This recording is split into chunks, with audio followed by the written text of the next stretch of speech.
ठीक है, let's begin with our class. तो आज हमको पीरियडिक कंटिन्यू करना था। कल मैंने कहा था कि भाई कुछ चीज़ें हैं ये पढ़ लेना, थोड़ा रिवाइज कर लेना, right. Group 13, 14, period 2, 3, applications of ionization energy, ये कुछ देखने के लिए कहा था कि जितना हो सके देखना। अपन इसको डिस्कस करेंगे। कल तक की क्लास में अपन ने आयनाइजेशन एनर्जी के ट्रेंड पढ़ लिए थे और ग्रुप नंबर 1, 2, 17 और 18 में डाउन द ग्रुप जाते वक्त आयनाइजेशन एनर्जी क्या ट्रेंड शो करती ये देख लिया था। यहां तक देख लिया था ना? हाँ भाई, बिल्कुल वासु बेटा, चैट विजिबल है तुम्हारी। तो अपन आगे बात करें अब। ग्रुप 13 की बात करें, ग्रुप 14 की बात करें, है ना? तो ये सब हमने पढ़ लिया था और इन चीज़ों को हमने को समझना है। फैक्टर्स के पॉइंट भी बेटा आज समझेंगे, चिंता मत करो। अभी इसका एप्लीकेशन बताऊंगा तो समझाऊंगा। तो let's move ahead directly with trends in group number 13। लिखना स्टार्ट करते हैं। तो यहां तक आपने कल लिखा था बेटा, this is up till where you wrote. इसके नेक्स्ट लाइन में लिखो ग्रुप 13। इसके नेक्स्ट लाइन में लिखो ग्रुप 13। तो ग्रुप 13 का ट्रेंड मैं लिख देता हूं। उसका नेट ट्रेंड के लिए अपन क्या करेंगे, ग्राफ का यूज करेंगे। ग्राफ से हमको काफी हेल्प मिल जाती है। तो इसके ट्रेंड को ग्राफ से याद रखना बहुत आसान हो जाता है। बिल्कुल वैभव बेटा। तो देखो, तो you have boron greater than aluminium, which is less than gallium, which is greater than indium, and which is less than thallium। तो ये दो जगह दिक्कत आती है, एक एल्यूमिनियम से गैलियम में, एक इंडियम से थैलियम में। एल्यूमिनियम से गैलियम की जो दिक्कत है उसको हम कह देते हैं कि ट्रांजिशन कॉन्ट्रैक्शन की वजह से दिक्कत है, ड्यू टू ट्रांजिशन कॉन्ट्रैक्शन। और इंडियम से थैलियम की जो दिक्कत है ये है ड्यू टू लैंथेनाइड कॉन्ट्रैक्शन। अब ये दिक्कतें तो हैं और इसका नेट ट्रेंड बनाना भी अपने को है।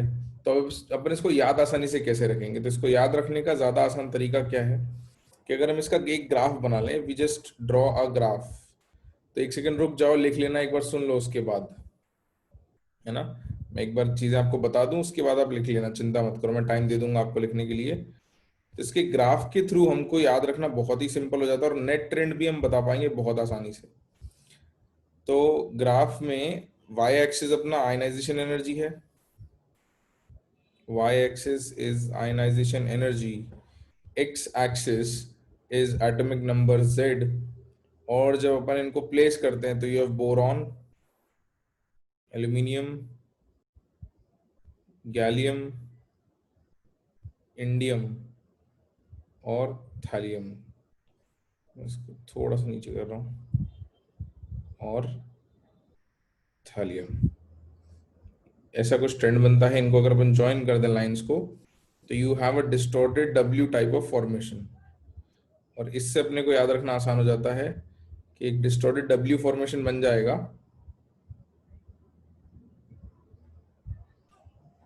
और डिस्टॉर्शन जो है वो डाउन द ग्रुप कम होता जाएगा। क्यों कम होता जाएगा? क्योंकि जनरल ट्रेंड यही होता है कि down the group ionisation energy कम होती है, तो बोरॉन की आयनाइजेशन एनर्जी ज्यादा होगी और थैलियम की कम। और इससे नेट ऑर्डर में भी लिख देंगे बेटा, एक बार सुन लो तुम लोग, मैं सब समझा दूंगा, पहले सुन लो बातों को। तो बोरॉन, फिर एल्यूमिनियम, फिर गैलियम, फिर इंडियम, फिर थैलियम। तो यहाँ एक्सपेक्टेशन नॉर्मली क्या होती है? नॉर्मल एक्सपेक्टेशन होती है कि बोरॉन हो, उसके नीचे एल्यूमिनियम हो, उसके नीचे गैलियम, इंडियम और थैलियम। ऐसी एक्सपेक्टेशन होती है, ग्राफ कंटिन्यूसली डिक्रीजिंग हो। इसमें दो जगह दिक्कत आ जाती है, ये वाला पॉइंट ऊपर चला जाता है और ये आखिरी वाला पॉइंट ऊपर चला जाता है। So you have a distorted W. तो ये मिडिल पॉइंट और लास्ट पॉइंट जो है वो ऊपर शिफ्ट हो गए, and you get a distorted W kind of shape. इससे हमको याद रखना आसान होगा। इससे हम नेट ऑर्डर भी लिख पाएंगे। नेट ऑर्डर कैसे लिख पाएंगे? देखो, यहाँ अगर हम देखें तो बोरॉन सबसे ऊपर है, फिर थैलियम आता है, और गैलियम जो है वो थैलियम के नीचे लाई करता है, then aluminium and then indium. ये हमारे लेवल्स हैं। नेट ऑर्डर लिखना चाहें तो बेटा सबसे ज्यादा आयनाइजेशन एनर्जी किसकी होगी? हाईएस्ट, इस ग्राफ को देख के किसकी आयनाइजेशन एनर्जी दिख रही है ये बताओ? बोरॉन की। ठीक है, बोरॉन की, ओके। उसके बाद नेक्स्ट हाईएस्ट किसकी है? थैलियम की, बिल्कुल।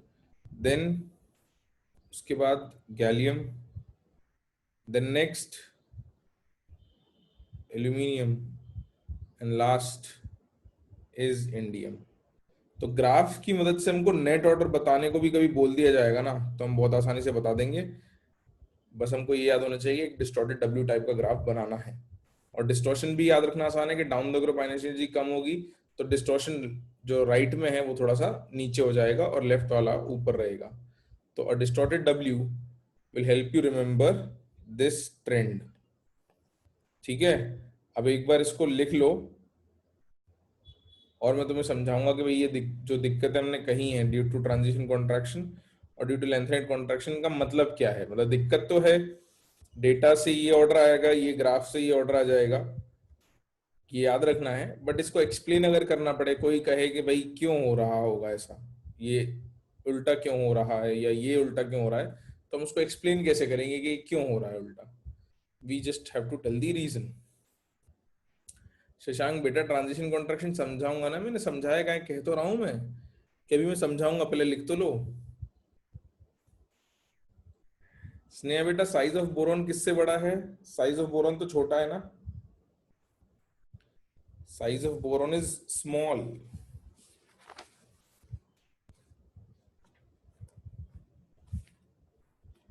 लेंथ रेट समझ में आ गया? अभी ट्रांजिशन भी समझ में आ जाएगा, चिंता मत करो, मैं बताऊंगा ना, क्यों चिंता कर रहे हो? आई will explain, don't worry, I will explain everything. लिख तो लो जल्दी से।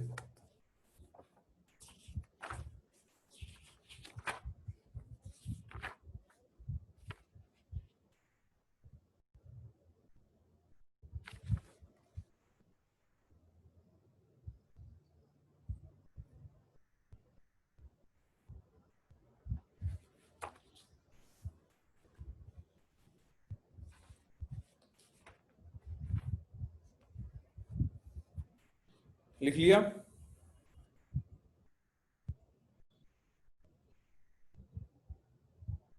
यार मोहित पता नहीं, देख लूंगा मैं, होना तो नहीं चाहिए। अब देख तो सब सही रहा है आवाज के एंड पे। हाँ भाई, सबने लिखा? तो अब समझेंगे क्या दिक्कत आ रही है। ठीक है, तो चलो अपन वापस पहुंचते हैं अपनी पीरियडिक टेबल पर, समझने के लिए कि क्या है हमारा ट्रांजिशन कॉन्ट्रैक्शन और क्या है लेंथ राइट कॉन्ट्रैक्शन, है ना। थोड़ा रिवीजन करते हैं। तो ये हमारी पीरियडिक टेबल थी। अब देखो, हमने लिखा कि डाउन द ग्रुप जाते वक्त आयनाइजेशन एनर्जी जो है वो जनरली कम होती है ना। जनरली कम में देखो कहाँ, ग्रुप वन में कोई दिक्कत नहीं आ रही थी, ग्रुप टू में कोई दिक्कत नहीं आ रही थी, और अपने को ग्रुप 17 में दिक्कत नहीं आई और 18 में दिक्कत नहीं आई, इनमें दिक्कतें नहीं आई अपने को। दिक्कत सबसे ज्यादा कहाँ आएगी? ग्रुप 13 में सबसे ज्यादा दिक्कत ग्रुप 13 में आएगी। क्यों आएगी? इसकी पोजीशन की वजह से। ये जिस जगह रखा है ना वहां सबसे ज्यादा दिक्कतें आती हैं। कैसे आती हैं देखो, पी ब्लॉक की बात करें तो डी ब्लॉक में तो दिक्कतें हैं ही हैं। अब देखो, जब बेरिलियम से बोरॉन जा रहे थे तुम, फिर वही बात साइज की याद रखना है ना।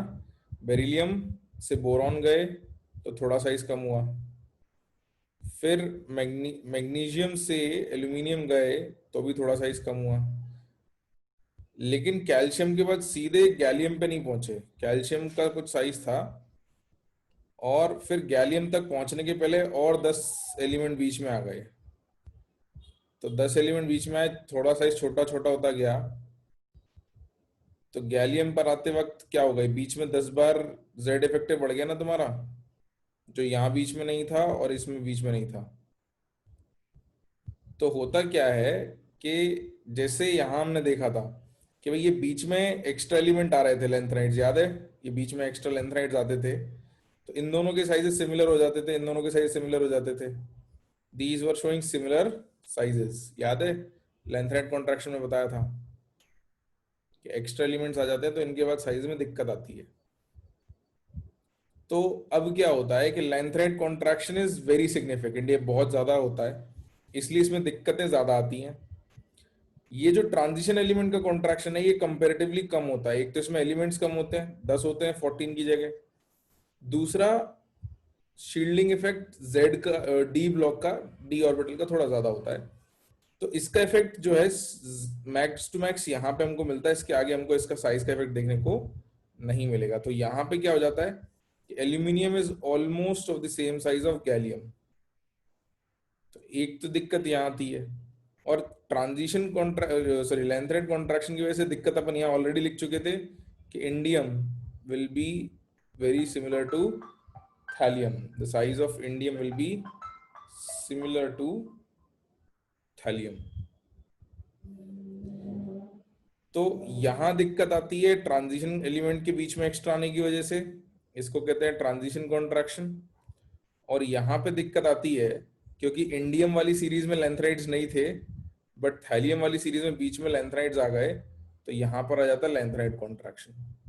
तो because of similar sizes of aluminium and gallium and indium and thallium, exceptions are created in ionization energy order. Ionization energy के ऑर्डर में एक्सेप्शन आ जाएंगे। तो पॉइंट सिर्फ इतना है कि this happens because there is a problem in sizes. तो नॉर्मल ट्रेंड साइजेस का होता है, साइजेस का नॉर्मल ट्रेंड होता है कि boron less than aluminium less then gallium less than indium less than thallium, ये होता नॉर्मल। लेकिन ट्रांजिशन एलिमेंट आने की वजह से यहाँ पे दिक्कत आ गई, this does not become less than, this becomes almost equal. और लेंथराइड्स एक्स्ट्रा आने की वजह से यहाँ पे दिक्कत आ गई, दिस बिकम्स ऑलमोस्ट इक्वल। तो इन दो जगह पर अपने को दिक्कत मिलती है। इस तरीके से अपन एक्सप्लेन करते हैं, this is how we explain. बाकी है तो फाइनल डेटा ड्रिवन रिजल्ट कि भाई ग्राफ बना के ऑर्डर निकालोगे तो यही ऑर्डर आएगा। How do we explain this? We say this कि भाई एल्यूमिनियम गैलियम का साइज सिमिलर हो जाता है, इंडियम थैलियम का साइज सिमिलर हो जाता है, इसलिए ये एक्सेप्शन क्रिएट हो जाते हैं। This is how we explain this. तो ग्रुप 13 की प्लेसमेंट की किस्मत बहुत ज्यादा खराब है, सही बात है। ये कह सकते हैं कि ग्रुप 13 को दिक्कत ज्यादा आती है because of lanthanide and transition contraction, दोनों के इफेक्ट उस पर पड़ जाते हैं। तो इतना खराब ऑर्डर और किसी और ग्रुप में नहीं मिलता अपने को आयनाइजेशन एनर्जी का, ये सिर्फ यही ग्रुप है जो सबसे ज्यादा परेशान रहता है ना? बेटा देखो इक्वल का साइन कहाँ लिखा? इक्वल का साइन लिखा, ऑलमोस्ट इक्वल का साइन लिख रहे हैं साइज में, ठीक है? साइज ऑलमोस्ट इक्वल है, आयनाइजेशन एनर्जी तो बढ़ गई है, आयनाइजेशन एनर्जी तो बढ़ गई है। साइज में लिख रहा था मैं कि इन case of size aluminium is almost of the size of gallium and indium is almost of the size of thallium. For size, this is for size. तो हम साइज से एक्सप्लेन करेंगे आयनाइजेशन एनर्जी की दिक्कत को, ठीक है? बहुत ही अच्छी बात है उत्कर्ष, अगर तुम इससे 10 टाइम आसान बना सकते हो तो बहुत ही अच्छा है ना? तो अभी इसको लिख लो। साइज वाला पॉइंट तुम्हें ज्यादा डिटेल में लिखने की जरूरत नहीं है, तुम यहाँ लिख सकते हो, मतलब if you want you can write. तुम चाहते हो कि मैं तुम्हें लिखवा दूं तो मैं नोट करके लिखवा देता हूं। Note, size of aluminium is almost equal to gallium due to transition contraction.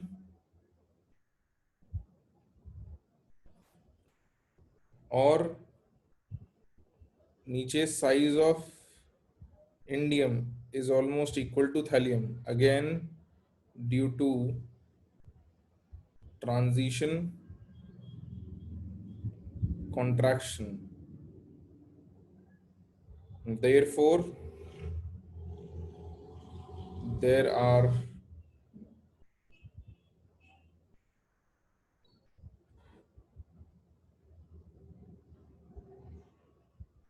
problems in trends of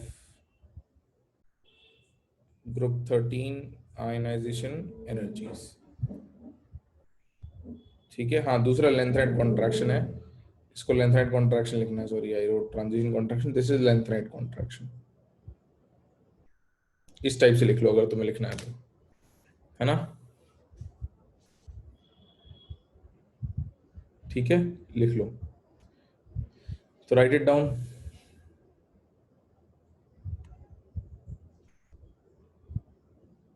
जल्दी से लिख लो।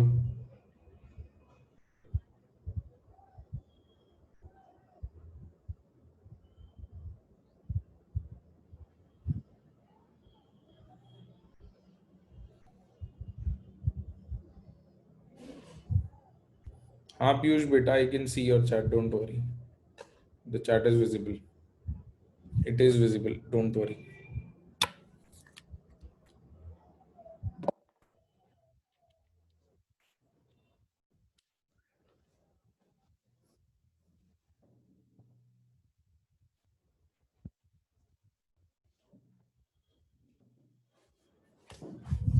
कंक्लूजन ऑफ ट्रांजिशन कॉन्ट्रैक्शन क्या है? बस यही है कि भाई 10 एलिमेंट बीच में एक्स्ट्रा आ जाते हैं तो साइज में थोड़ी दिक्कत आ जाती है। जैसे 14 एलिमेंट के आने की वजह से वहां दिक्कत आ रही थी, ऐसे 10 एलिमेंट आने की वजह से यहाँ दिक्कत आ रही है।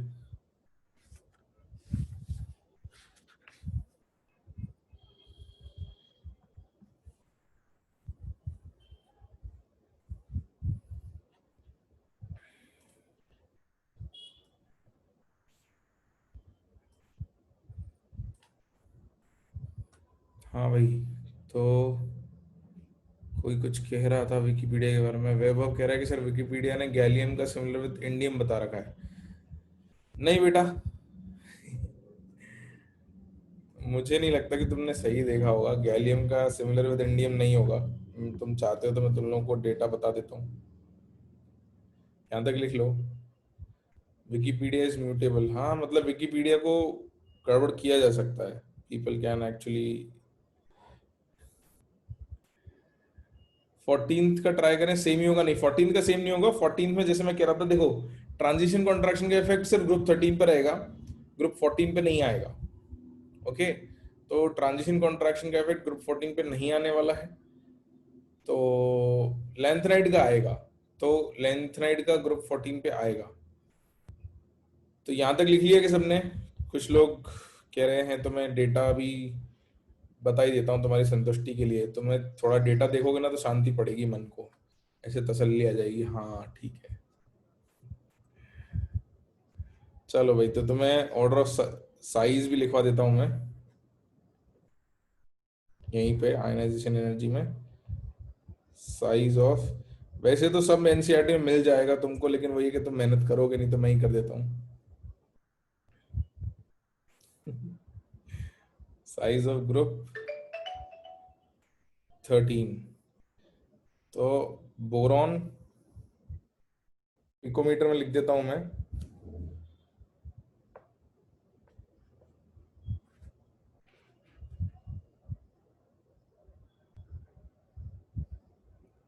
तो इन picometers boron is 88, aluminium is 135, नहीं aluminium is 143, sorry, which is slightly larger than gallium. Gallium is 135. Then you have indium, which is 167, which is slightly smaller than thallium, which is 170. तो अब आप वैल्यूज में देखोगे तो इनकी values में difference बहुत कम है, these are very similar and these two values are very close.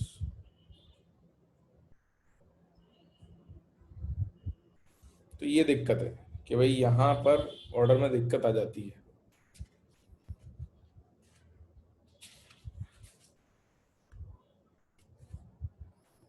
तो ये सब मेटालिक रेडियस है, these are all metallic radius values, ठीक है। अब तुम कहीं जाके कोवलेंट वैल्यूज का निकाल के फिर ये मत कहने लगना कि सर ये वैल्यूज तो लगे। कोवलेंट वैल्यूज अगर किसी और ने निकाल रखी होंगी तो वो अलग आएंगी, आपको एनसीईआरटी में मेटालिक दे रखी है तो अपन ने मेटालिक लिख ली। ठीक है, संतुष्ट हो, खुश हो, नहीं हो?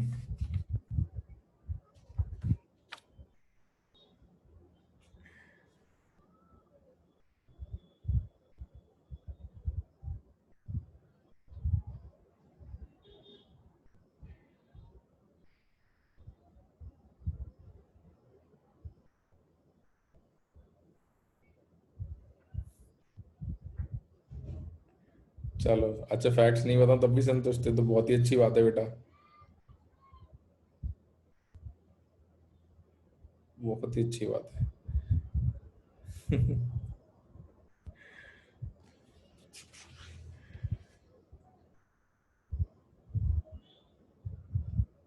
ठीक है भाई, अगला लिखें ग्रुप 14।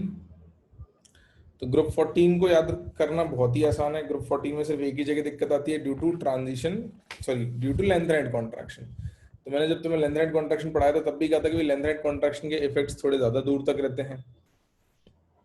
तो यहां तक लिख लिया सबने? अब लिख लेते हैं अपन ग्रुप 13 के बाद अपन को लिखना है ग्रुप 14 इसी तरीके से। तो ग्रुप 14, ग्रुप 14 इस कार्बन, सिलिकॉन, जर्मेनियम, टिन और लेड। यहाँ पर नॉर्मल ट्रेंड ही चलता है, सिर्फ आखिरी में दिक्कत आती है, and this is explained using lanthanide contraction. बिल्कुल आखिरी में दिक्कत आती, सही बात है। Explained by lanthanide contraction. तो इसका ग्राफ भी बहुत आसानी से याद हो जाता है।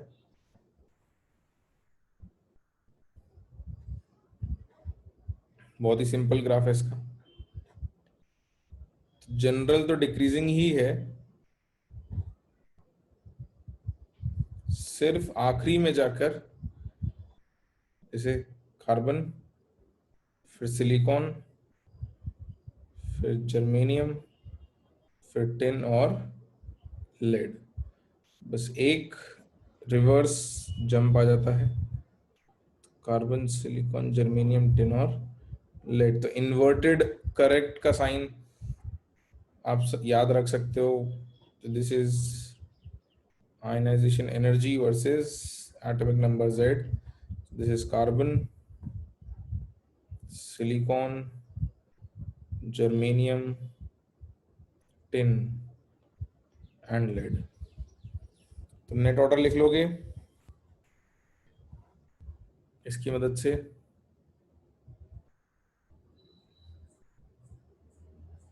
लिखो net order.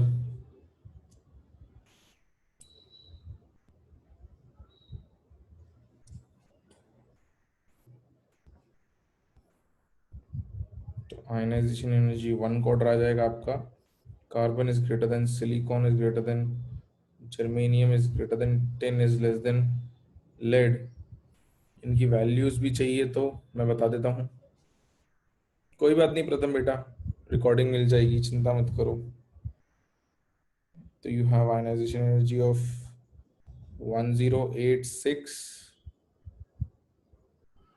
then you have, this is in kilojoule per mole, okay, kilojoule per mole, 1086.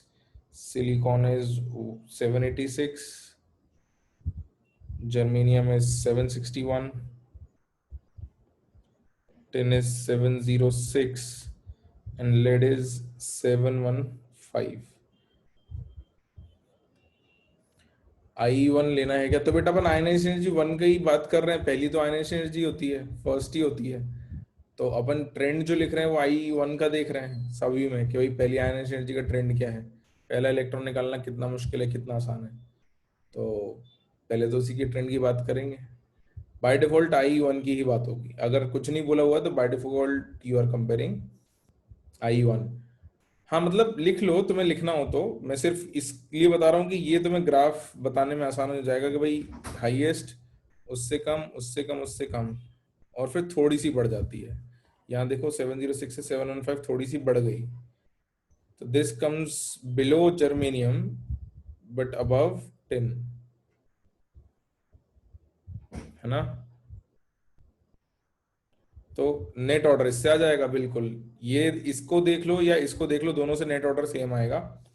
Net order will be carbon is greater than silicon, greater than germanium, greater than lead, greater than tin. तो बस ये invert हो जाते हैं net order में।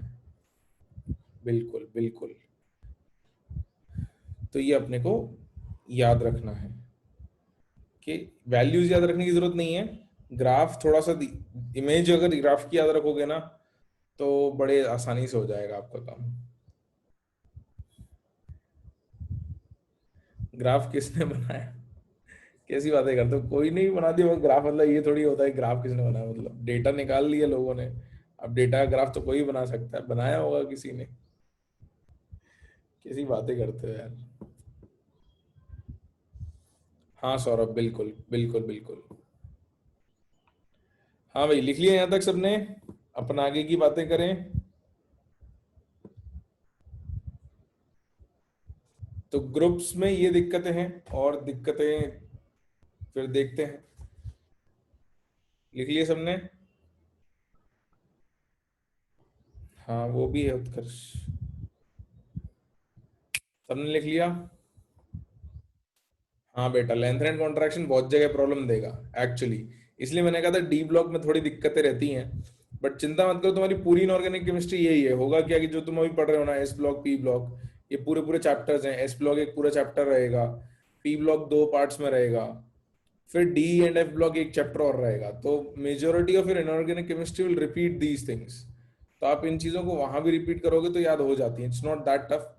पहली बार पढ़ते वक्त हमको लगता है, but if you repetitively study these things आपको याद हो जाता है, इतना मुश्किल नहीं है।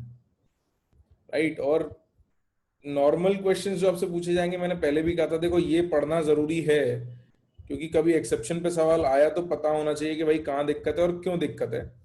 बाकी नॉर्मल सवाल आपसे बहुत लॉजिकल पूछे जाते हैं, जो आप लॉजिक से आंसर दे सकते हो। But this is for contingency कि भाई कभी पूछ लिया तो पता होना चाहिए। नॉर्मली आपसे लॉजिकल कॉन्सेप्ट बेस्ड सवाल पूछे ज्यादा जाते हैं मोस्टली। चलो, तो एक नोट और लिख लेते हैं, फिर अपन पीरियड्स में ट्रेंड की बात करेंगे। तो write down one more note. Note ionization energy of 5D series elements. Note ionization energy of 5D series elements is more than is more than 4D and 3D series elements due to lengthened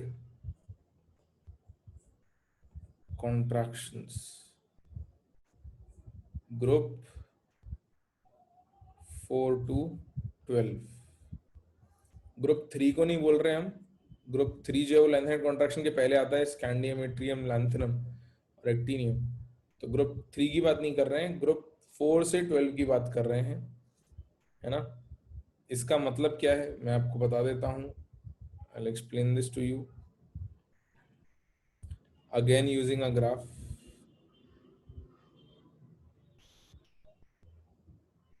तो graph to scale बनाने की जरूरत नहीं है, सिर्फ समझने के लिए बना रहे हैं कि क्या बात है।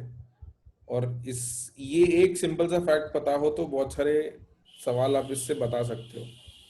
सो here you have ionization energy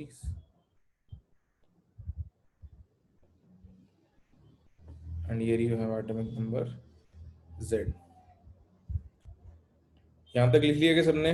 तो मैं थोड़ा सा बता दूं, उसके बाद फिर ड्रॉ कर लेना।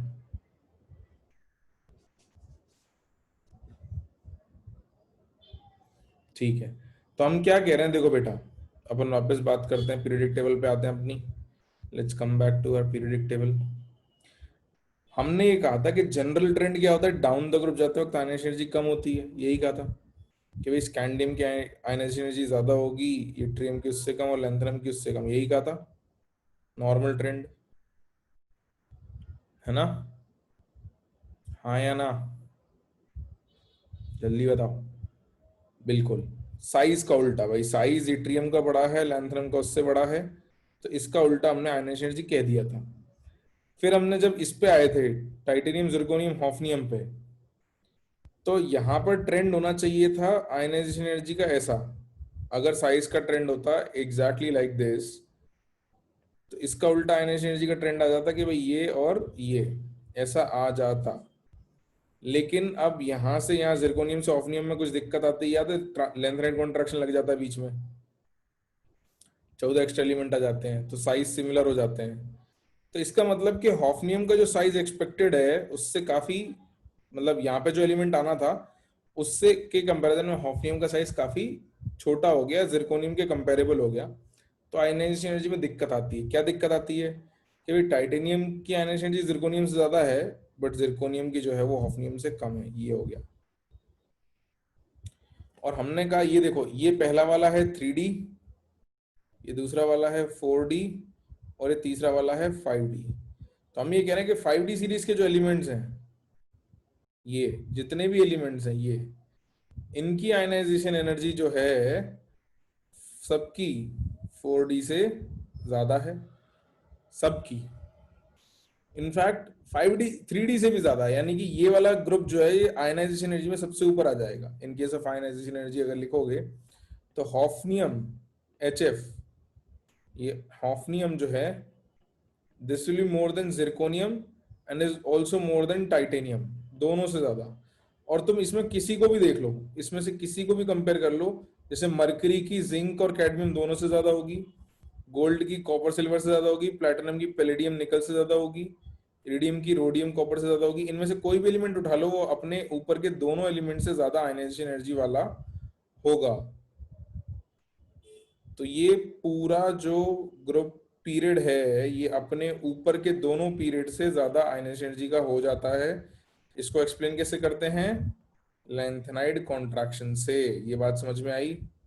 We explain this using lanthanide contraction, कि भाई इनके साइजेस जो हैं जितने होने चाहिए थे उससे छोटे हैं, साइज छोटा होने की वजह से आयनाइजेशन एनर्जी बढ़ जाती है, इतनी बढ़ जाती है कि अपने ऊपर वाले दोनों ग्रुप से इसकी आयनाइजेशन पीरियड से अपनी आयनाइजेशन एनर्जी ज्यादा आती है।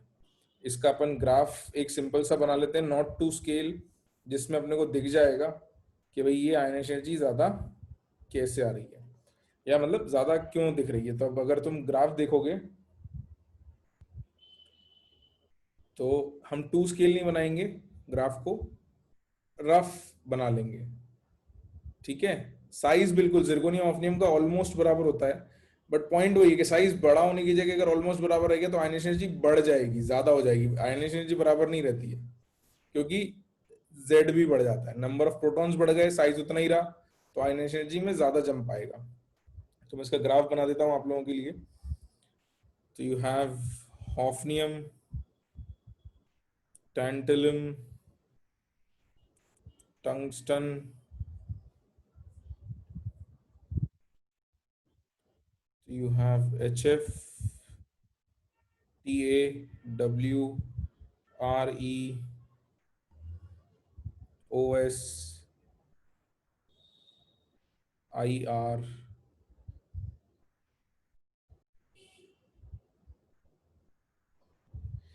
then you have platinum, then you have gold, और मुझे जगह कम पड़ रही है मैं उसको ऊपर कर देता हूँ, यू हैव मर्क्यूरी, Hg, कुछ ज़्यादा ही ऊपर है। और बाकी दो पीरियड्स अगर बनाओगे तो इसके नीचे जिरकोनियम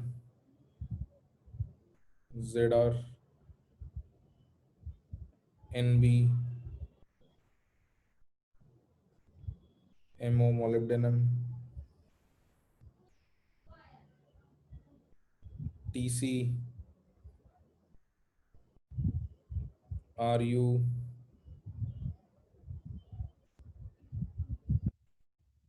RH,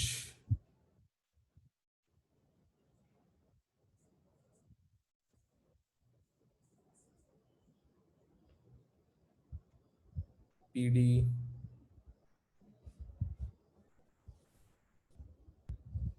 उत्कर्ष देखो, मैं टू स्केल नहीं बना रहा हूँ, ये वैल्यूज एग्जैक्ट नहीं है क्योंकि अपने पास जगह नहीं है, तो we are not drawing them to scale. तो ये मत कंक्लूड करना कि इसका उसका बराबर है या इसका उसका, मतलब सेम पीरियड वालों को कंपेयर डायरेक्टली मत करना, उसके लिए फिर टू स्केल बनाना पड़ेगा ग्राफ। तो हम एक रफ स्केच बना रहे हैं just to get an idea कि अलग अलग ग्रुप्स आपस में कैसे कंपेयर होते हैं। सिमिलर ग्रुप को कंपेयर करने जाओगे तो दिक्कत में पड़ जाओगे यहाँ पे। तो ये titanium, vanadium, chromium, molybdenum, iron, cobalt, निकल, कॉपर और जिंक। तो यहाँ पे कुल मिला के हमको ये देखना है कि ये जो 5D है ये 4D और 3D से हमेशा ऊपर है। This is always higher than 4D and 3D। हाँ MN है, sorry, this is MN, this is MN, here it will be MN।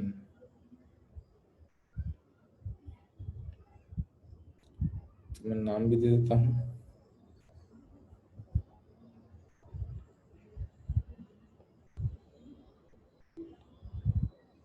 This is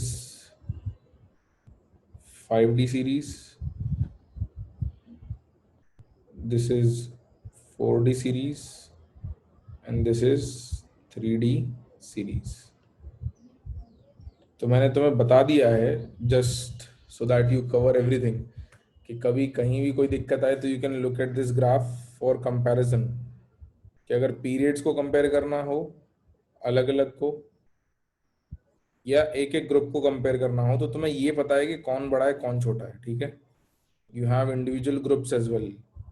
ये ग्रुप, ये ग्रुप 4, ये ग्रुप 5, ये ग्रुप 6, 7, 8, 9, 10, 11 एंड 12। तो इंडिविजुअल ग्रुप का आंसर भी आपको यहाँ से मिल जाएगा। पूछे जाने के चांसेस कम है, but still you have one single graph to give you answers for all the groups of D block अगर पूछा जाए कहीं तो।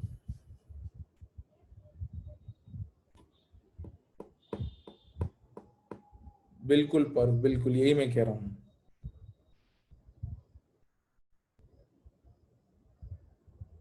ठीक है, तो अगर पूछा जाएगा तो आप इनको कंपेयर करके बता सकते हो।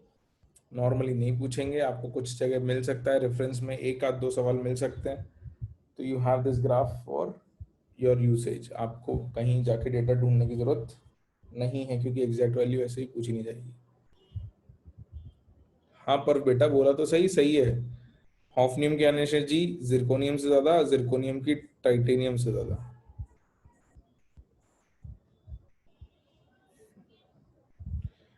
विजिक्सु ग्राफ में क्या नहीं समझ आ रहा तेरे को?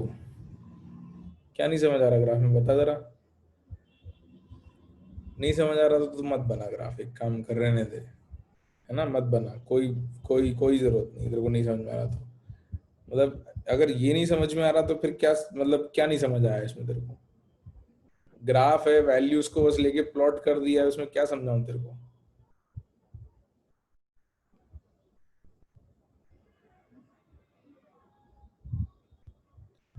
नहीं बेटा देखो, मैंने तुम्हें पहले भी कहा, ये कंक्लूजन मत निकालो कि ये वैल्यू एग्जैक्ट बराबर है या ये वैल्यू और ये वैल्यू बराबर है, क्योंकि ग्राफ हमने टू स्केल नहीं बनाया है।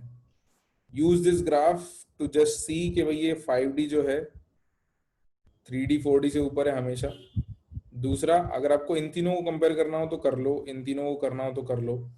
ये मत निकालो इससे कि टैंटलम और रियो, क्या नाम है इसका यार, भूल गया, खैर जो भी है, तो इन दोनों में क्या साइज है ना। ग्राफ टू स्केल नहीं बना मतलब कि ये जो पॉइंट्स हैं ये एग्जैक्टली वैल्यूज के हिसाब से नहीं प्लॉट किए हैं कि भाई यहाँ से यहाँ का जो जंप है और यहाँ से यहाँ का जो जंप है वो वैल्यूज को रिप्रेजेंट एग्जैक्टली नहीं कर रहा है, ठीक है।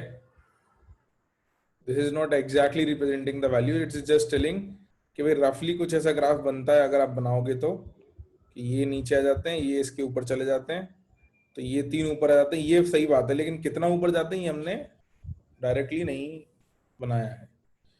हाँ रेनियम, सही बात है, तो ये बना लो। हाँ भाई विजिक्षु तूने बताया नहीं, क्या समझ में नहीं आया तेरे को ग्राफ में?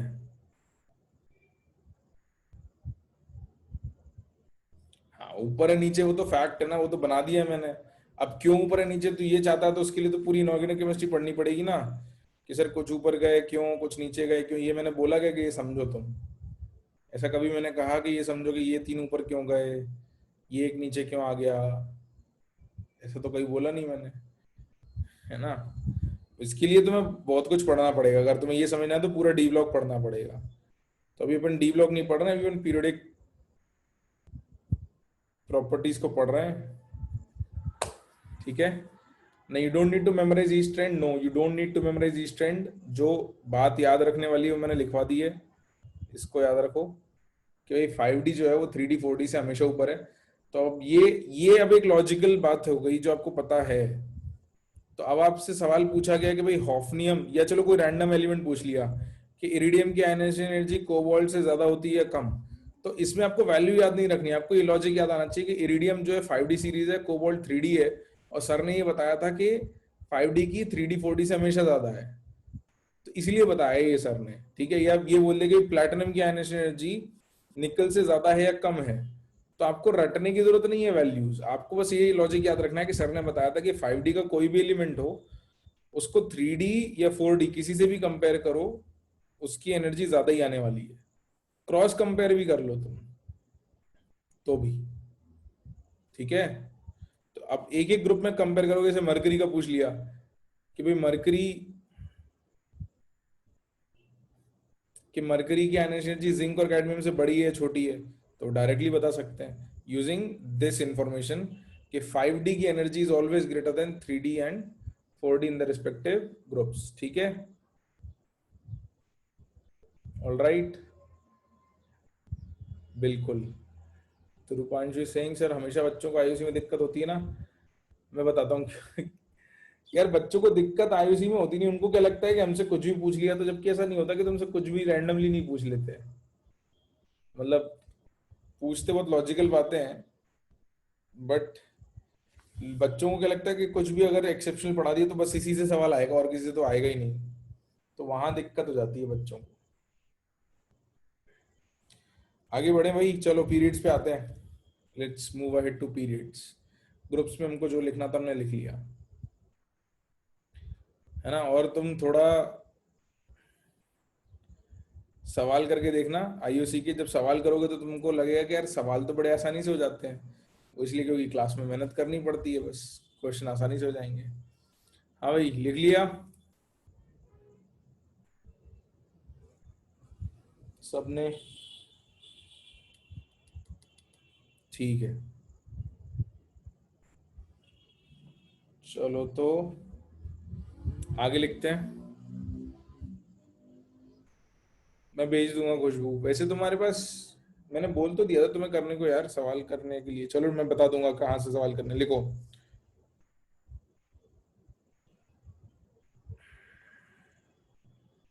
ट्रेंड्स इन पीरियड्स, कि भाई पीरियड में लेफ्ट वर्ड जाएंगे तो क्या ट्रेंड बनेंगे। तो पीरियड टू की बात करते हैं, let's talk about period two. तो period two is lithium, beryllium, boron, carbon, nitrogen, oxygen, fluorine. Lithium, beryllium, boron, carbon, nitrogen, oxygen, fluorine, और लास्ट में क्या लिखते हैं? नियॉन, ठीक है लिख लिया। अब इसमें ट्रेंड लिखना है, लिखते हैं उससे पहले एक बार कॉन्फ़िगरेशन और देख लें। तो this is 2s1, this is 2s2, 2p1, 2p2, 2p3,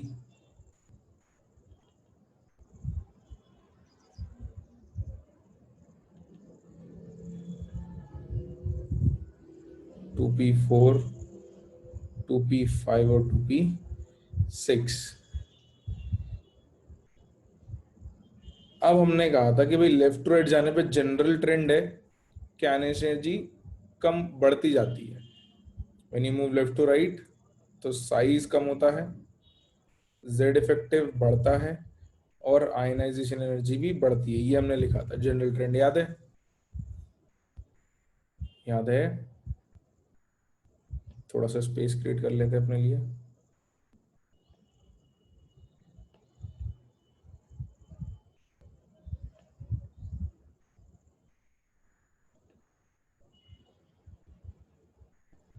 है ना? अब अपने को अब अपने को ट्रेंड देखना है। तो जनरल ट्रेंड क्या था, मैं पहले लिख रहा हूं, उसको लिखना मत, अभी रुक जाओ पहले। जनरल ट्रेंड हमने कहा था कि ये आएगा, this is our general trend. मगर हमने ये भी लिखा था, कुछ लोग कह रहे थे कि सर ये पॉइंट समझा दो, ऊपर आते हैं। हमने कुछ पॉइंट्स लिखे थे जिसमें हमने एक पॉइंट लिखा था कि ionization energy is directly proportional to stable electronic configuration. जैसे कि Np3 is more than Np4 या NS2 is more than NS1। तो ये हाफ फिल्ड कॉन्फ़िगरेशन है, ये फुल फिल्ड सबशेल है, this is half filled subshell, this is full filled subshell. तो यहाँ पर हमने कहा था एक्स्ट्रा स्टेबिलिटी होती है, एक्स्ट्रा स्टेबिलिटी होगी तो दिक्कतें आ सकती हैं। तो देखते हैं कि भाई यहाँ पे कहाँ कहाँ दिक्कतें आने के चांसेस हैं। तो जब हम यहाँ पर आते हैं तो 2s2 फुल फिल्ड सबशेल है, फुल फिल्ड सबशेल। और 2p3 जो है ये हाफ फिल्ड सबशेल है, this is half filled subshell. These are extra stable slightly, है ना, थोड़े एक्स्ट्रा स्टेबल हैं ये, दीज आर एक्स्ट्रा स्टेबल। इसका मतलब क्या हो गया, नियॉन तो है ही है, खैर नियॉन इज फुल्ली फिल्ड, लेकिन नियॉन के साथ क्या हो गया कि उसके आगे कोई है नहीं, बता देता हूँ, चलो लिख तो लेते हैं। नियॉन इज फुल्ली फिल्ड, ये भी एक्स्ट्रा स्टेबल है। अब यहाँ दिक्कत क्या आएगी, दिक्कत ये आएगी कि इसके एक्स्ट्रा स्टेबल होने की वजह से इसकी आयनाइजेशन एनर्जी बढ़ जाती है। इसकी आयनाइजेशन एनर्जी बढ़ती है तो ये एक स्टेप आगे खिसक जाता है, और जो ट्रेंड बन के आता है वो आता है इनवर्स। बेरिलियम की आयनाइजेशन एनर्जी जहां होनी चाहिए उससे एक कदम आगे खिसक जाती है। वेदांत बेटा, लिथियम हाफ फील्ड है, लिथियम, लेकिन लिथियम का पड़ोसी फुल फील्ड है। तो लिथियम हाफ फील्ड जो है वो फुल फील्ड के आगे नहीं जा सकता, इसलिए अपन ने S1 को लिखा नहीं, क्योंकि S1 में हाफ फील्ड वाली दिक्कत नहीं आएगी, क्योंकि वो कूदेगा भी तो उसका पड़ोसी और आगे कूद गया है, तो अल्टीमेटली लिथियम वहीं बना रहता है। अब ऐसा ही नाइट्रोजन पे भी देख लेते हैं, नाइट्रोजन में भी दिक्कत आने वाली है। तो नाइट्रोजन में भी क्या हो रहा है कि नाइट्रोजन भी हाफ फील्ड है, तो इसको भी एक जगह आगे कूदना है, तो ट्रेंड में फिर चेंज आ जाएगा कि नाइट्रोजन की एनर्जी ऑक्सीजन से बढ़ जाएगी। तो ये दो जगह दिक्कत आएंगी। अब देखो नियॉन का मैं क्यों नहीं लिख रहा था कि नियॉन फुल्ली फिल्ड है, इसकी एनर्जी बढ़ेगी, लेकिन बढ़ के कहाँ जाएगी, इसके आगे कोई एलिमेंट ही नहीं है। तो वैसे ही हाईएस्ट था वो और बढ़ जाएगा, तो और आगे कोई एलिमेंट ही नहीं कंपेयर करने के लिए, तो कहीं खिसकता ही नहीं है। तो इसलिए अपन ने इसको नहीं भी लिखते तो चल जाता, क्योंकि दिक्कतें जो आ रही हैं ट्रेंड में वो यहाँ आ रही हैं दो जगह।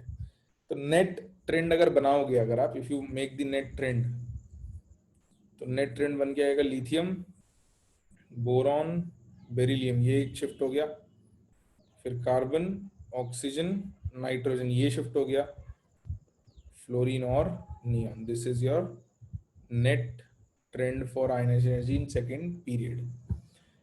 इसको लिख लो। 2p3 स्टेबल कैसे हुआ, क्यों बेटा, क्या दिक्कत आई 2p3 में, क्यों स्टेबल नहीं होना चाहिए, बता मेरे को उत्कर्ष। 2p3 स्टेबल कैसे हुआ का मतलब क्या है? ये तो लिखवा रखा है ना मैंने कि 2p3 is exactly half filled sub shell, stability ज्यादा आती है। तो फिर मतलब क्या करें इसका? हाँ खुशबू, सही बात है, ये तो पहले पढ़ा हुआ है अपन ने।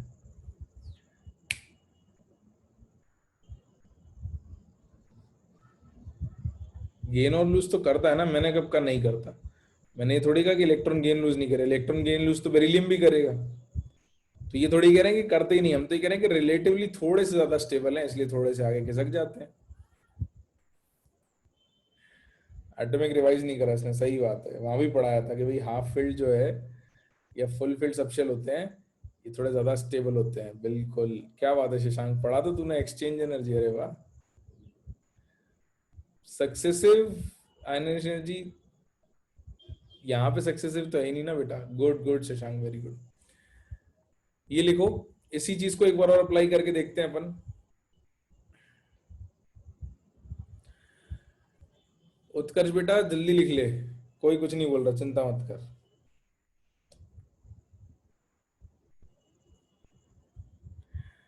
लिखो जल्दी भाई, इसको खत्म करते हैं, आज एप्लीकेशंस पे बढ़ते हैं जहाँ पे लॉजिकल सवाल आएंगे जो अपन करेंगे। जल्दी करो, लेट्स डू इट क्विक।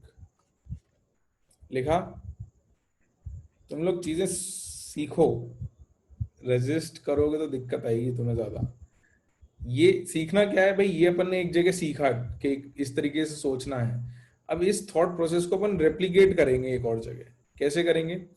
मान लो आपसे बोला कि भाई ये तो आयनाइजेशन एनर्जी 1 का ट्रेंड था, आपको आयनाइजेशन एनर्जी 2 का ट्रेंड बताना है ना? लिख लिया ना सबने? Everyone noted this? हाँ, अब देखो इस लॉजिक को अपन एक्सटेंड कैसे करेंगे। अब पीरियड 2 की आयनाइजेशन एनर्जी 2 का अगर ट्रेंड बताना है अपने को, IE2 का ट्रेंड बताना है, this was for ionization energy 1, पहला इलेक्ट्रॉन निकालने के लिए था ये। तो देखो दूसरा इलेक्ट्रॉन निकालना है, तो एक इलेक्ट्रॉन ऑलरेडी हटा दिया है ना? हटा दिया तो क्या हुआ, lithium plus beryllium plus lithium beryllium, boron, carbon, nitrogen, oxygen, fluorine और नियोन। अब इसको कंपेयर करना है। अच्छा, एक चीज याद रखना, यहाँ पे जो हाईएस्ट आयनाइजेशन एनर्जी आई थी, ये आई थी नोबल गैस कॉन्फ़िगरेशन की, ठीक है? Highest ionization energy is of noble gas configuration यहां पर, ठीक?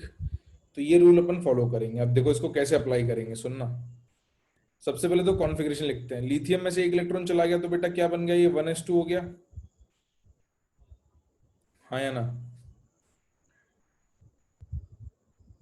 अब beryllium plus is 2s1, boron is 2s2, carbon is 2p1, nitrogen is 2p2, oxygen is 2p3, fluorine is 2p4 और नियोन इज 2p5। ये configurations हो गए। अब इसमें दिक्कतें कहाँ कहाँ आएंगी, पहले तो ये सोचो, दिक्कतें कहाँ कहाँ आएंगी वो आइडेंटिफाई करो। लिथियम पे 1s2, ये क्या हो गया, नोबल गैस कॉन्फ़िगरेशन हो गया क्या ये? पहले एक एक करके बात करते हैं। लिथियम नोबल गैस कॉन्फ़िगरेशन हो गया क्या, है ना? तो ये आइडेंटिफाई कर लो, ये नोबल गैस कॉन्फ़िगरेशन, ठीक है। फिर ये 2s2, ये क्या हो गया, फुलफिल्ड सबशेल हो गया, सबशेल, फुलफिल्ड सबशेल, बिल्कुल फुलफिल्ड सबशेल। और कहाँ दिक्कत आने वाली है? ऑक्सीजन पे, ऑक्सीजन पे, सही बात है। ये क्या हो गया, half filled subshell, this is half filled subshell. तो जनरल ट्रेंड में अपना बोरॉन जो है ये एक जगह खिसकेगा और ऑक्सीजन एक जगह खिसकेगा, और लिथियम कहाँ जाएगा, लिथियम कहाँ जाएगा?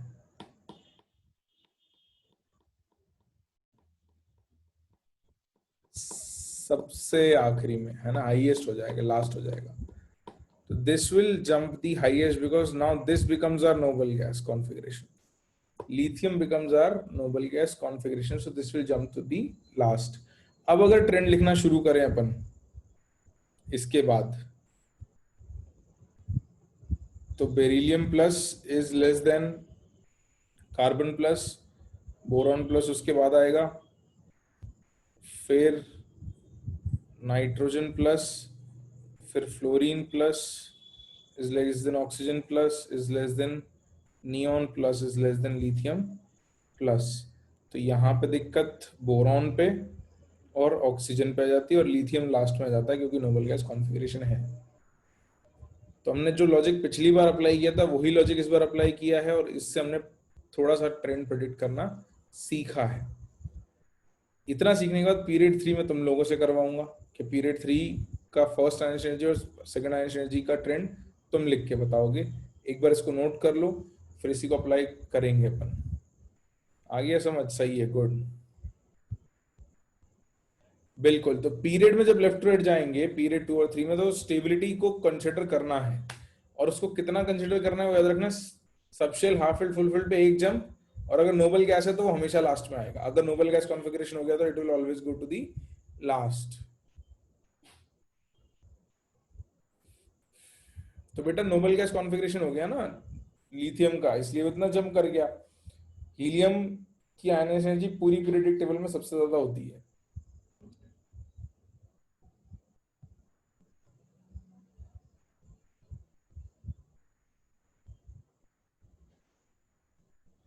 है ना। तो हीलियम के कॉन्फ़िगरेशन पे आ गया ना lithium, it becomes a noble gas, इसीलिए।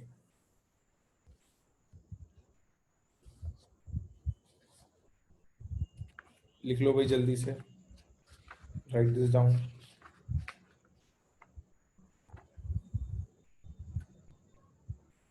लिख लिया? तो पीरियड 3 पर इसको अप्लाई कर सकते हैं अपन।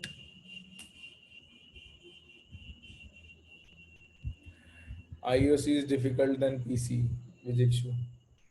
बेटा अभी थोड़े दिन में तेरे को पीसी टफ लगने लगेगी। Nothing is easy in life, है ना, कुछ भी आसान नहीं है। Nothing worth is easy at least. कोई भी चीज जो, क्या मतलब आसानी के पीछे पड़े क्यों रहते हो कि सब आसान हो? क्या हो जाएगा आसान से? क्या मिल जाता है आसानी से जिंदगी में? कुछ नहीं मिलता। कोई अच्छी चीज इजीली नहीं मिलती। मिल रही होती तो सबको नहीं मिल जाती। सही बात है, आराम से किसी को कुछ नहीं मिलता।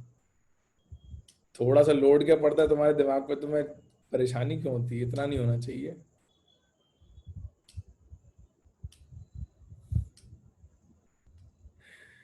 लिखो लिखो, क्लास के एंड में बात करेंगे इस पे ऊपर।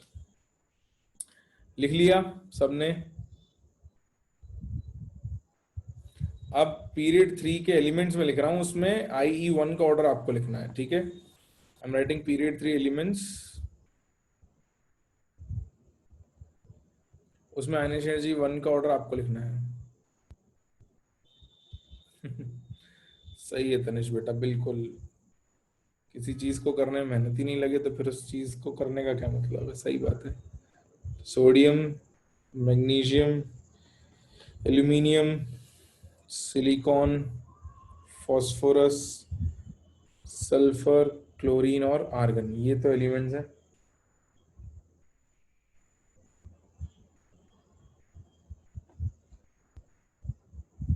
तो कॉन्फ़िगरेशंस में लिख देता हूँ। उसके बाद नेट ऑर्डर आपको बना के लिखना है। So this is 3s1, 3s2, 3p1, 3p2, 3p3, 3p4, 3p5 and 3p6। यहाँ शायद कुछ दिक्कत आए, और यहाँ शायद कुछ दिक्कत आए। तो इन दोनों दिक्कतों से थोड़ा डिसाइड करके बताओ कि क्या होगा नेट ऑर्डर।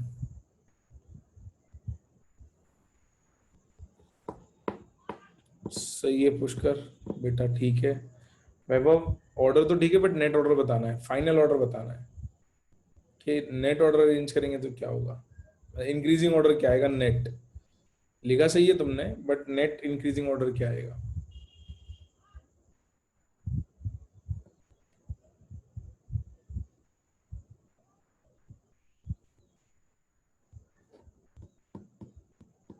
सही है अक्षत बेटा, बिल्कुल ठीक है।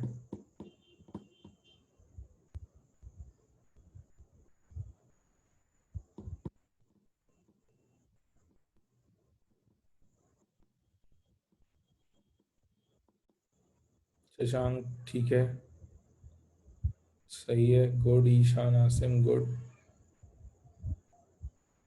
विजिक्षु ठीक है। परवेज फाइन। अंशिका ठीक है। यशोधरा ठीक है बेटा। चलो, तो अब आंसर सबके सही आ रहे हैं। मैं भी ऑर्डर लिख देता हूँ। You have net order as sodium less than aluminium less than magnesium less than silicon is less than sulphur less than phosphorus which is less than chlorine and which is less than argon. This is your net order. ये आपका net order आ जाएगा। ठीक। हाँ, ये तो है प्रथम बेटा। अब क्या करें, ऑफलाइन क्लास में कम्युनिकेशन ज़्यादा अच्छा होता है, ऑनलाइन में उतना अच्छा नहीं होता, बट ठीक है, अभी के लिए तो काम अपन इससे करते हैं। ठीक है, अब IE2 का भी निकाल लो फटाफट से। This is your order for IE1। IE2 का ऑर्डर जिसमें आपके पास सोडियम प्लस होगा, इस टाइप की चीज़ें आएंगी, sodium plus, magnesium plus, aluminium plus, इनका ऑर्डर क्या आएगा? नेट ऑर्डर ये निकालो। मैं फाइनल ऑर्डर ही लिखूंगा सीधे। I will write the final order.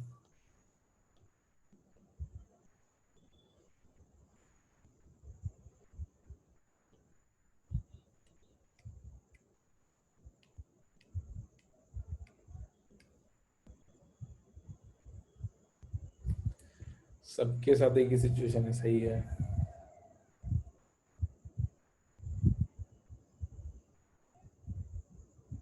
मोहित बेटा, अच्छा ठीक है।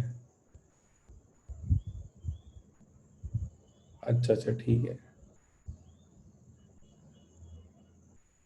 हाँ भाई, निकालें ऑर्डर। तो सबसे कम एनर्जी किसकी आएगी?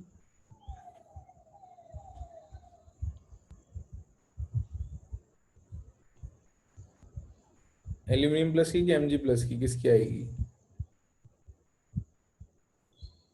किसकी आएगी? Mg प्लस की आएगी बेटा। Mg plus is less then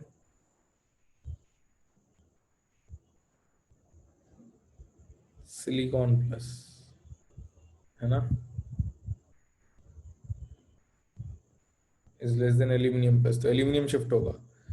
जैसे यहाँ पर बोरॉन शिफ्ट हुआ था, वैसे यहाँ पे एल्यूमिनियम शिफ्ट होगा, याद है? बिल्कुल। तो अगर ऊपर वाला ट्रेंड समझ में आता तो एग्जैक्टली बन जाएगा नीचे वाला ट्रेंड। तो फिर फॉस्फोरस, फिर क्लोरीन और फिर सल्फर। तो यहाँ जब सल्फर का होगा, फिर आर्गन प्लस और सबसे बड़ा आ जाएगा सोडियम प्लस। इसको आराम से दोबारा ट्राई करके देखना बाद में लिख के कॉन्फ़िगरेशंस, अगर तुम्हें लगे तो। लास्ट में सोडियम आएगा बेटा, सोडियम लास्ट जंप आएगा ये।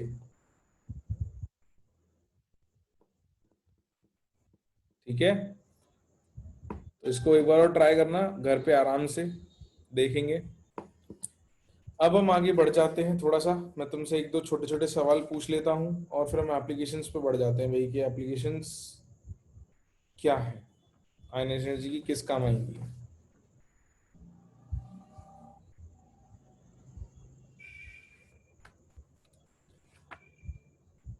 या चलो एप्लीकेशंस पे ही आ जाते हैं सीधे, फिर मैं थोड़े सवाल पूछ लूंगा after giving you some applications. Utkarsh बेटा, इसके बाद तू नेक्स्ट पीरियड में आएगा तो क्या हो जाएगा? सोच जरा, नेक्स्ट पीरियड में पोटेशियम कैल्शियम के बाद तीसरा एलिमेंट गैलियम नहीं आएगा, है ना? फिर तो तेरे को पूरा डी ब्लॉक बीच में ऐड करना पड़ेगा। तो फिर वहां डी ब्लॉक आ जाएगा, फिर वहां अपन इस टाइप का ट्रेंड ही नहीं लिख सकते, फिर वहां तो डी ब्लॉक देखना पड़ेगा। चलो। हाँ बेटा मोहित, भेज देना। रुको रुको, अगला अपन हेडिंग लिखते हैं तो बहुत ही आसान है, एप्लीकेशंस ऑफ फाइनेंशियल एनर्जी लिखते हैं, इसको पढ़ते हैं थोड़ा सा। At least let's start with this.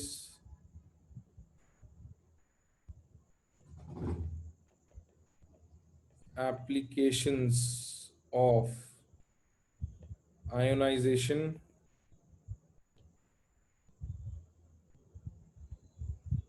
Energy.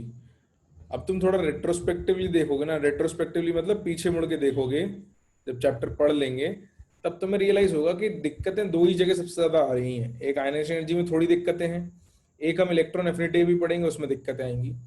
इन दो जगह की अगर थोड़ी सी दिक्कतें याद रखोगे तो आपके टफ क्वेश्चंस हो जाएंगे। आसान सवाल तो लॉजिकली हो जाते हैं, आप अपने सवाल करोगे ना तो आसान सवाल बहुत लॉजिकली हो जाएंगे, उसमें कोई दिक्कत नहीं आएगी। ये जो एक दिक्कतें अपन देख रहे हैं, जो एक्सेप्शंस अपन देख रहे हैं, ये तो टफ सवालों के लिए है ना। तो टफ सवाल के लिए थोड़ा सा पढ़ना पड़े is not a big deal, ठीक है, it's not a big deal. चलो भाई, सबसे पहली एप्लीकेशन है ए, मेटालिक कैरेक्टर। Metallic character.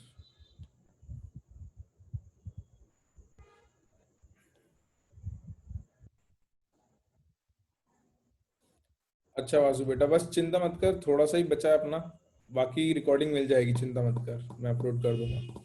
हाँ भाई, मेटालिक कैरेक्टर देखो जरा। तो मेटालिक कैरेक्टर, मेटल्स की टेंडेंसी क्या होती है भाई? इलेक्ट्रॉन लूज करना कि इलेक्ट्रॉन गेन करना? What is the tendency of metals, बताओ। लूज करने की, बिल्कुल। तो उसमें लिखो, it is the tendency to release an electron. It is the tendency to release an electron. तो भाई, आयनेशन एनर्जी ज्यादा होनी चाहिए मेटालिक करेक्टर ज्यादा होने के लिए, कि आयनेशन एनर्जी कम होनी चाहिए? इलेक्ट्रॉन निकालने के लिए एनर्जी कम दें तो मेटालिक ज्यादा होगा, या इलेक्ट्रॉन निकालने की एनर्जी ज्यादा दें तो ज्यादा होगा? कम होना चाहिए ना, बिल्कुल। तो आयनाइजेशन एनर्जी कम होगी तो मेटालिक करेक्टर ज्यादा होगा। तो ये इनवर्स चल रहा है रिलेशन, आयनाइजेशन एनर्जी लेस तो मेटालिक करेक्टर ज्यादा। तो metallic character is inversely proportional to ionization energy. metallic character is inversely proportional to ionization energy, right. तो भाई ट्रेंड देख लेते हैं, मेटालिक कैरेक्टर का ट्रेंड क्या बनेगा और आयनाइजेशन एनर्जी से वो ट्रेंड कैसे बताएंगे। कि लिथियम से अगर आप नियॉन की तरफ जाते हो, या लिथियम से नीचे सीजियम की तरफ आते हो,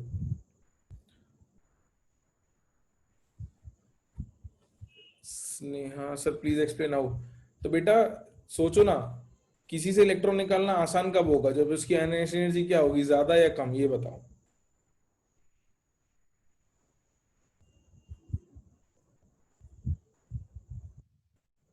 कम ना। स्नेहा तुम भी रिप्लाई करो जल्दी, मैं वेट कर रहा हूँ। भाई किसी को एनर्जी कम देंगे और वो इलेक्ट्रॉन दे देगा तो वो आसानी से इलेक्ट्रॉन दे रहा है ना। तो आयनाइजेशन एनर्जी जब कम है, कम एनर्जी में इलेक्ट्रॉन देगा, तब उसका मेटालिक करेक्टर क्या है, ज्यादा है, उससे इलेक्ट्रॉन लेना आसान है। तो इसलिए हम कह रहे हैं कि इनवर्स रिलेशन है। ठीक, चलो आगे बढ़ते हैं भाई। तो लेफ्ट टू राइट जाते वक्त आयनाइजेशन एनर्जी जो है वो बढ़ती है। यही ट्रेंड लिखा था अपन ने, जनरल ट्रेंड ये है कि लेफ्ट टू राइट जाते वक्त आयनाइजेशन एनर्जी बढ़ेगी। तो तुम खुद मुझे बताओ कि लिथियम मेटालिक है कि नियॉन मेटालिक है, कौन मेटालिक है? लिथियम। तो मेटालिक कैरेक्टर कम होता है ना भाई, लेफ्ट टू राइट जाते हैं तो। मेटालिक कैरेक्टर जो है वो डिक्रीज होता है ना। और इधर लिथियम से सीजियम जाएंगे तो आयनाइजेशन एनर्जी डिक्रीज होती है, नीचे जाते हैं तो डिक्रीज होती है। तो मेटालिक कैरेक्टर जो है वो इंक्रीज होगा। और ये हमको वैसे भी दिखता है, देखो तुमने बीच में मेटलॉइड्स लिखे थे, याद है? Boron, silicon, germanium, arsenic, antimony, tellurium, polonium, ये हमारे मेटलॉइड्स थे। इनको हमने मेटलॉइड लिखा था। और इनके राइट हैंड साइड, है ना, वो डार्क वाली लाइन लिखी थी बिल्कुल, तो इनके राइट हैंड साइड क्या था अपने पास, बताओ जरा। इनके राइट हैंड साइड क्या था? नॉन मेटल थे।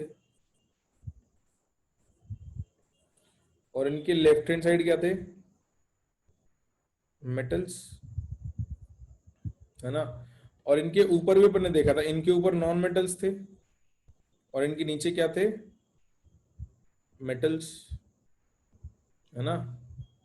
बिल्कुल, जैसे कार्बन के ऊपर सिलिकॉन है और नीचे आता है टिन और लेड।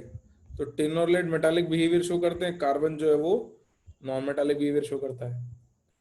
तो ये जो अपन ने प्रॉपर्टीज देखी हैं, ये तो अपन ने पढ़ा हुआ है कि भाई ये नॉन मेटल मेटल्स हैं, ये भी अपन इससे एक्सप्लेन कर पा रहे हैं ना। We are able to explain these trends using ionization energy, की भाई आयनाइजेशन एनर्जी के ट्रेंड के हिसाब से we are able to explain कि भाई कहाँ आपको नॉन मेटल मिलते हैं टेबल में और कहाँ मेटल्स मिलते हैं, राइट। बिल्कुल बिल्कुल बिल्कुल, तो इसको लिख लो, write this down. Boron metalloid है, हाँ। हम बोरॉन को मेटलॉइड कंसीडर करेंगे। देखो इसकी एक चीज और बता दूं बेटा, ये जो एलिमेंट्स अपन ने लिखे हैं ना, इनमें थोड़ा सा वेरिएशन आपको मिल सकता है। कुछ लोग क्या करते हैं, पोलोनियम को नहीं लेते, एस्टाटीन को ले लेते हैं, एटी को मेटलॉइड ले लेते हैं, या बोरॉन को नहीं लेते मेटलॉइड। तो वो डिपेंड करता है डेफिनेशन के हिसाब से, लोगों की एक्सेप्टेंस के हिसाब से। बट इन जनरल ये एलिमेंट या एक आध एलिमेंट इधर उधर की बात करेंगे, वो मेटलॉइड में ही लाई करेंगे। But the line will be almost like this, या तो इसके इधर एक वाला एलिमेंट इधर का या एक वाला इधर का। But basically metalloids will form this kind of a trend.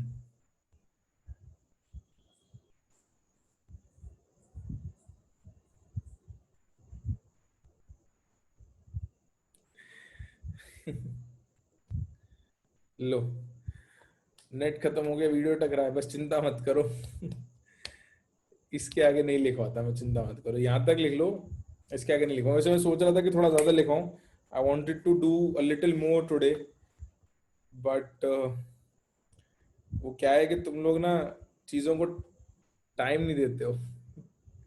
मतलब चलो मैं बता दूंगा कि कैसे थोड़ा सा टाइम मिलेगा हमको।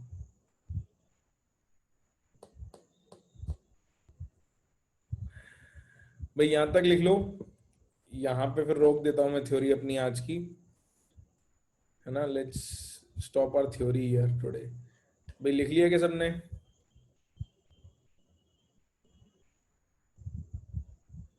ठीक है, तो थ्योरी आज की इतनी रख लेते हैं बेटा, इससे ज्यादा थ्योरी नहीं पढ़ा रहा हूँ मैं, चाहता तो था थोड़ा और पढ़ाना, बट ठीक है, अब आज टाइम हमको परमिट नहीं कर रहा, तो कोई बात नहीं।